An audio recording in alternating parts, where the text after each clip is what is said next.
अस्सलाम वालेकुम नाज़रीन, सियासत टीवी के कौमी ख़बरनामे में आपका खैर मक़दम है। मैं हूँ जसीम निज़ामी। आइए सबसे पहले डालते हैं सुर्खियों पर एक नज़र। मोदी ट्रंप की धमकियां सुनकर आ गए, कांग्रेस की कड़ी तनकीद। यूएस फंडिंग पर मोदी हुकूमत के रवैये को करार दिया शर्मनाक।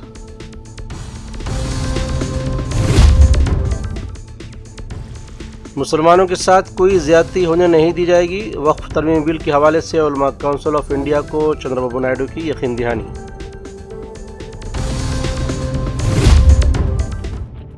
तरक्की याफ्ता हिंदुस्तान के लिए हर शोबे में बेहतरीन क़यादत की ज़रूरत है, लीडरशिप कॉन्क्लेव से मोदी का खिताब।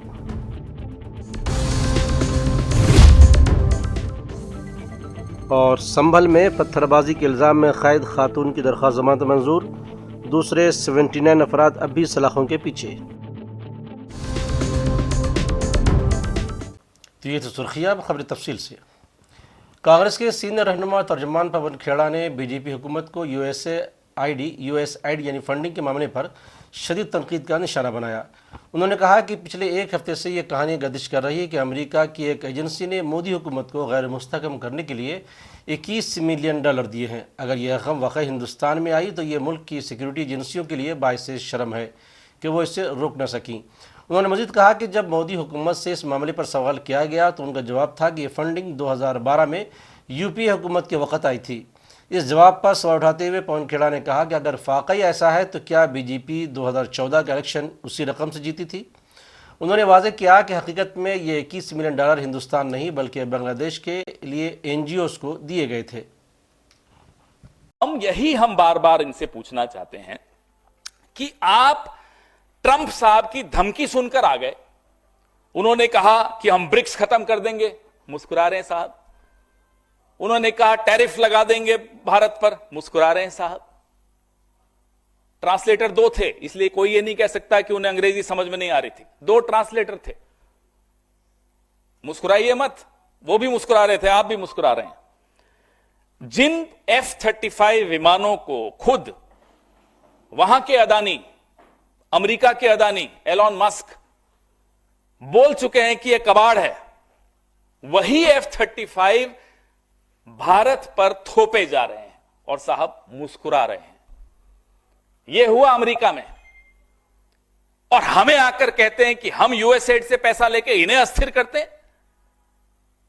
आप खुद जाकर अपनी सरकार को, अपने देश को अस्थिर कर आए हैं, उसका जवाब कौन देगा? वज़ीर-ए-आज़म नरेंद्र मोदी ने आज कहा कि 21वीं सदी के तरक्की याफ्ता हिंदुस्तान के लिए मुल्क के हर शोबे, हर बुलंदी में, ज़िंदगी के हर पहलू में दिन रात काम करने के लिए बेहतरीन क़यादत की ज़रूरत है, जिसे आलमी सोच और मकामी तरक्की के ख्याल पर काम करना चाहिए। मोदी ने आज नई दिल्ली में भारत मंडपम में school of ultimate leadership conclave के पहले एडिशन का इफ्तिताह किया।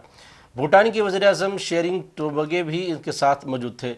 अपने खिताब में मोदी ने कहा कि कुछ ऐसे वाक़यात हैं जो दिल के बहुत करीब हैं, और आज का प्रोग्राम रूह लीडरशिप कॉन्क्लेव भी एक ऐसा ही प्रोग्राम है। कौम की तामीर के लिए शहरियों की तरक्की ज़रूरी है। कौमी तामीर इनफरादी तरक्की के ज़रिए हासिल की जाती है। उन्होंने कहा कि जिनसे जग तक अगर कोई बुलंदी हासिल करनी है तो उसकी शुरुआत आवाम से होती है। हर शोबे में बेहतरीन लीडर तैयार करना बहुत ज़रूरी है और वक्त की ज़रूरत है। इसलिए सिविल का क़याम तरक्की याफ्ता हिंदुस्तान के तरक्की के सफ़र में एक अहम और बड़ा कदम है। मुझे याद है जब महाराष्ट्र और गुजरात के अलग होने का आंदोलन चल रहा था, तब तो हम बहुत बच्चे थे, लेकिन उस समय एक चर्चा ये भी होती थी कि गुजरात अलग होकर के क्या करेगा। उसके पास कोई प्राकृतिक संसाधन नहीं है, कोई खदान नहीं है, न कोयला है, कुछ नहीं है, ये करेगा क्या? पानी भी नहीं है, रेगिस्तान है, और उधर पाकिस्तान है, ये करेगा क्या?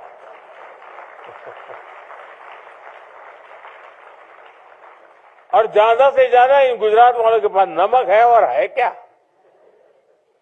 लेकिन लीडरशिप की ताकत देखिए, आज वही गुजरात सब कुछ है।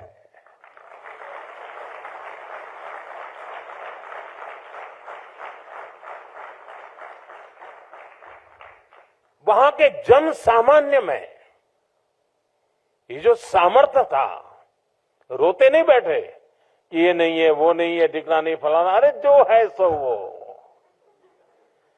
गुजरात में डायमंड की एक भी खदान नहीं है, लेकिन दुनिया में 10 में से 9 डायमंड वो हैं जो किसी न किसी के गुजराती का हाथ लगा हुआ होता है।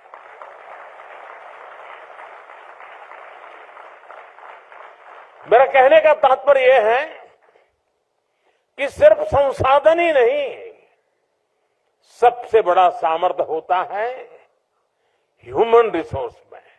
भारत का इन्फ्लुएंस और इम्पैक्ट दोनों कई गुना बढ़ेंगे।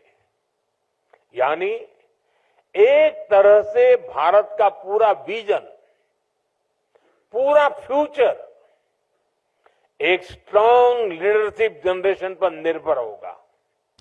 समाजवादी पार्टी के खातून रुकन ने रियासत में बिगड़ती मईशत के हवाले से बात करते हुए कहा कि बीजेपी की दौर इख्तियार में रियासत की माली हालत ख़राब हो गई है, जिस पर रद्दमल देते हुए चीफ मिनिस्टर योगी आदित्यनाथ ने दावा किया कि यूपी में माशी हालात मुस्तकम हो रहे हैं।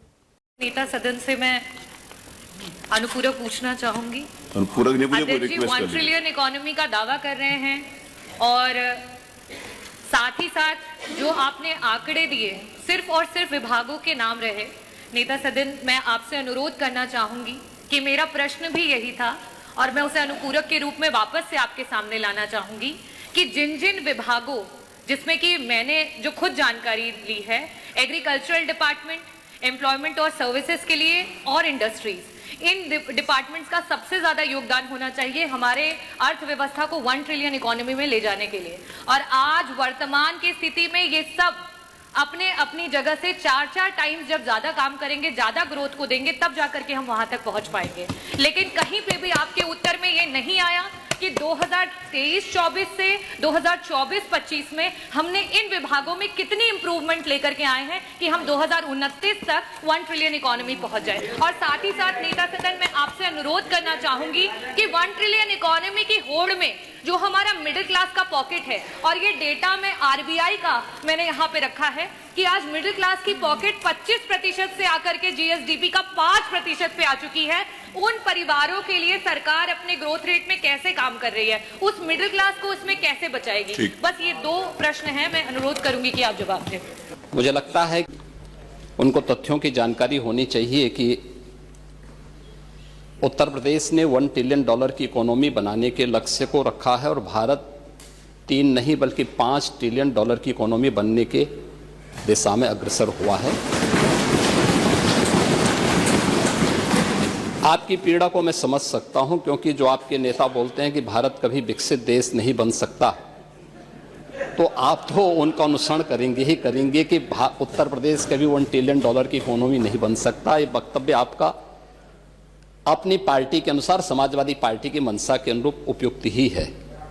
कांग्रेस रहनुमा राहुल गांधी ने रायबरेली में एक जलसे आम से खिताब करते हुए यूपी के योगी सरकार को कड़ी तनकीद का निशाना बनाया और कहा कि योगी रियासत में माशी इस्तेहकाम का दावा करते हैं, मगर अफसोस के यूपी में बेरोजगारी के हालात संगीन होते जा रहे हैं। सबसे बड़ा मुद्दा बेरोजगारी। आज मैं युवाओं से बात कर रहा था, मैंने उनसे बोला, ऐसे टेंट में बात हो रही थी, मैंने उनसे पूछा, देखिए आप लोग सब पढ़ाई कर रहे हो, आप डिग्री ले रहे हो, ठीक है, आपको डिग्री मिल गई, हाथ उठा के मुझे दिखाओ, आप में से कितने लोग सोचते हो कि आपको डिग्री के बाद रोजगार मिलेगा? 100 बच्चे थे। आपको मालूम है कितने युवाओं ने हाथ उठाया? एक ने। 100 में से एक लड़के ने हाथ उठाया, बाकी ने हाथ नहीं उठाया। 100 में से सिर्फ एक युवा सोचता है कि उसको रोजगार मिलेगा। और जब मैंने उससे पूछा तो उसने कहा, मैं कहीं ना कहीं रोजगार ढूंढ के निकालूंगा। मगर 99% युवाओं ने बात एक्सेप्ट की कि आज के उत्तर प्रदेश में, आज के हिंदुस्तान में उनको रोजगार नहीं मिलेगा। उत्तर प्रदेश के संभल में गुज़िश्ता साल 24 नवंबर को पेश आने वाली तशद्दुद की वारदात के दौरान पत्थरबाजी के इल्ज़ाम में गिरफ्तार एक खातून को अदालत ने सबूत न होने की बुनियाद पर जमानत पर रिहा करने का हुक्म दिया। चांदूसी की CJM अदालत ने खातून को 1 लाख रुपए की मुचल्लका पर जमानत दी है, जबकि उसी मामले में गिरफ्तार दिगर 79 मुलजिमान की दरख्वास्त जमानत अब तक मंजूर नहीं हुई है। वाज़ेह है कि 24 नवंबर को संभल में होने वाले तशद्दुद के बाद पुलिस ने 80 अफराद को गिरफ्तार किया था, जिनमें 4 खवातीन भी शामिल थीं। इनमें से हिंदूपुरा खेड़ा की रहायशी फरहाना को पथराव के इल्ज़ाम में जेल भेजा गया था। वकील गनी अनवर के मुताबिक फरहाने की बेगुनाही साबित करने के लिए पुलिस और इंतजामिया को दरख्वास्त दी गई थी। तहकीकात मुकम्मल होने के बाद पुलिस को इसके खिलाफ कोई सबूत नहीं मिला, जिसके बाद उससे अदालत ने जमानत पर रिहा करने का फैसला दे दिया। संभल तशद्दुद केस में पुलिस ने 1000 से ज़ायद सफ़ात पर मुश्तमिल चार्जशीट दाखिल की है, जिसमें 6 मुकदमा के तहत 69 अफराद को नामजद किया गया है। इन पर फसाद, आतिशजनी, पथराव और फायरिंग जैसे संगीन इल्ज़ाम आयद किए गए हैं। चार्जशीट के मुताबिक तशद्दुद में 4 अफराद हलाक हुए, जबकि 29 पुलिस एहलकार जख्मी हुए थे। इस दौरान 1 करोड़ से ज़ायद अमलाक की नुकसान भी पहुँचा है, जिसकी वसूली मुलज़मान से की जाने की बात कही गई है। चार्जशीट में मनज़म जराइम और गैर मुल्की फंडिंग के इल्ज़ाम भी आयद किए गए हैं। पुलिस का दावा है कि दुबई में मुक़ीम एक मफरूज़ शख्स शारिक साठा इस साजिश का मरकज़ी किरदार था। इस केस में उसके 2 साथी मुल्ला अफरोज़ और मोहम्मद वारिस पहले ही गिरफ्तार किए जा चुके हैं।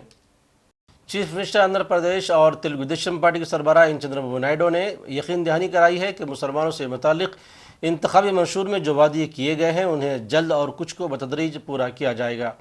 उन्होंने ये यकीन दहानी उलमा कौंसिल ऑफ इंडिया के कौमी सदर मुफ्ती मोहम्मद फ़ारूक अल कासिमी को कराई है। मुफ्ती फ़ारूक ने कहा कि वज़ीर आला नायडू ने यकीन दिलाया है कि मुसलमानों की फलाह बहबूद से मुताल्लिक़ जो वादे इंतखाबी मंशूर में किए गए हैं उन्हें जल्द या बतदरीज पूरे किए जाएंगे।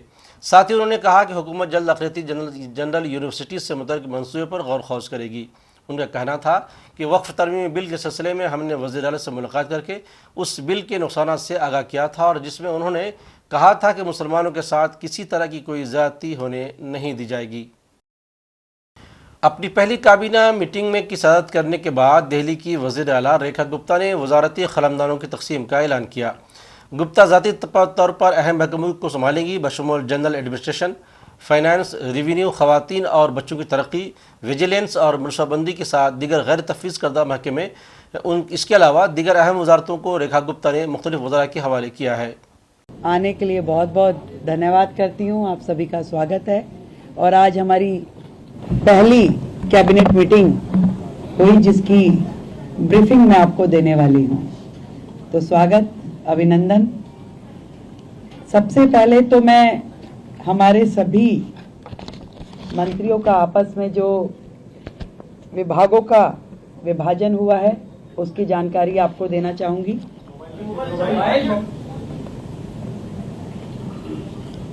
मेरे पास एज ए चीफ मिनिस्टर जो विभाग रहने वाले हैं उसमें general administration, services, finance, revenue, women and child development, land and building, information and public relation, vigilance, administrative reforms, planning and other department not allocated to any other minister। महकमे जंगली हयात के तहफ़्फ़ुज़ के कश्मीर के तमाम वेटलैंड्स में सालाना एशियन वाटर बर्ड सेंस का आगाज़ किया गया है। इस इक़दाम का मकसद नस्ल मकाली करने वाले परिंदों की आबादी पर नज़र रखना और वादी के आबी इलाकों की माहौलियाती सेहत का अंदाज़ा लगाना है। यह कश्मीर के तालाबों और दीगर अहम मकामात पर मुनक़िद किया जा रहा है, जिसमें श्रीनगर के मज़ाफ़ात में वाक़े गीली ज़मीनें शामिल हैं, जो लाखों हिजरत करने वाले परिंदों के लिए सर्दियों को एक अहम ठिकाना साबित होती है। इस मौके पर शेर कश्मीर यूनिवर्सिटी के तलबा भी मौजूद थे। तलबा का कहना था कि दुनिया भर से लाखों की तादाद में नस्ल मकाली करने वाले उन परिंदों की गिनती से जहां माहौलियात के बदलते हालात का पता लगाया जा सकता है, वहीं कश्मीर के इन तालाबों पर भी नज़र रखी जा सकती है, जो गर्म मौसम के बायस धीरे धीरे सिमटते जा रहे हैं। माहिरों का मानना है कि परिंदों की आमद-ओ-रफ्त में कमी कश्मीर के जोग्राफियाई हालात में आने वाली बदलाव का पता देती है और इससे हम अपने जोग्राफियाई माहौल को बचाने के लिए इक़दाम कर सकते हैं। बिकॉज इकोसिस्टम्स का बैलेंस काफ़ी ज़्यादा डेलिकेट होता है and though we might not realize it, but हर एक कंपोनेंट ऑफ इकोसिस्टम काफ़ी इंपॉर्टेंट होता है। तो वेटलैंड्स उसी का पार्ट है और उसी में जो बर्ड्स की प्रेजेंस है उससे हमें वेटलैंड की हेल्थ का एक इंडिकेशन मिलता है। जी, हमें बहुत अच्छा लग रहा है यहाँ के हमारे स्टूडेंट्स यहाँ आए हैं शेर Kashmir university of agricultural sciences and technology of Kashmir से। हमारी बहुत सारी फैकल्टीज़ से बच्चे पार्टिसिपेट कर रहे हैं, faculty of veterinary sciences, horticulture से, एग्रीकल्चर साइंसेज से और faculty of forestry and fisheries से भी।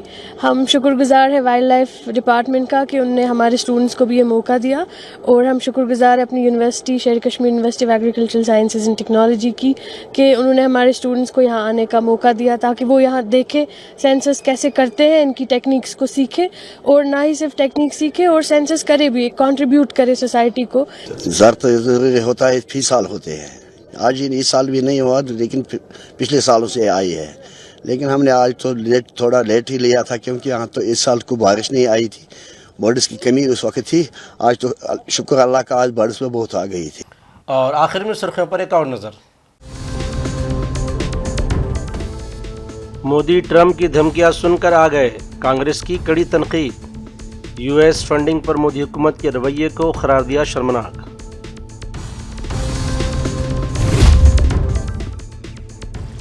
मुसलमानों के साथ कोई ज्यादती होने नहीं दी जाएगी, वक्फ तरमीम बिल के हवाले से उलमा काउंसिल ऑफ इंडिया को चंद्रबाबू नायडू की यकीन दहानी।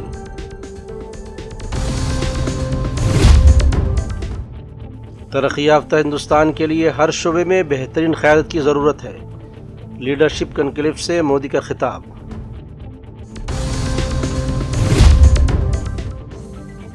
और संभल में पत्थरबाजी के इल्ज़ाम में क़ैद खातून की दरख्वास्त ज़मानत मंजूर, दूसरे 79 अफराद अब भी सलाखों के पीछे। तो नाज़रीन, सियासत टीवी के कौमी खबरनामे में आज बस इतना ही। मज़ीद अपडेट्स के लिए आप बने रहे सियासत टीवी के साथ, और मुझे और सियासत टीवी की पूरी टीम को दीजिए इजाज़त।